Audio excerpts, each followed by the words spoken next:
আমি আজ কারো রক্ত চাইতে আসিনি।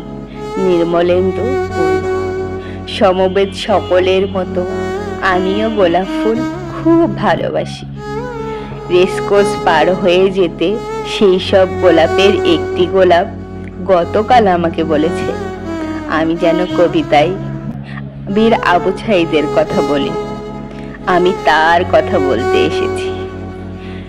শহীদ মিনার থেকে খসে পড়া একটি রক্তাক্ত ইট গতকাল আমাকে বলেছে আমি যেন কবিতায় বীর মুগ্ধের কথা বলি। আমি তার কথা বলতে এসেছি।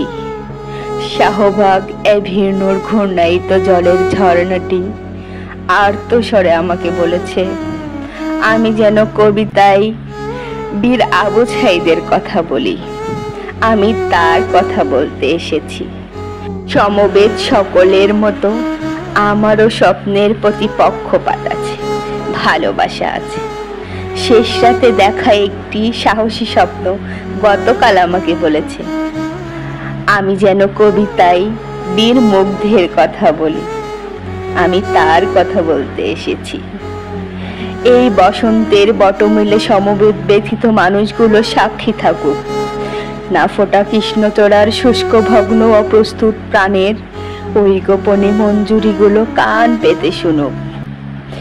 আচ্ছন্ন সন্ধ্যায় এই কালো কোকিলটি জেনে যাক আমি আমার পায়ের তলার পুরনো মাটি ছুঁয়ে আজ সেই গোলাপের কথা রাখলাম, আজ সেই পলাশের কথা রাখলাম, আজ সেই স্বপ্নের কথা রাখলাম। আমি আজ কারো রক্ত চাইতে আসিনি। আমি আমার ভালোবাসার রক্তে রঞ্জিত ভাইদের কথা বলতে এসেছি।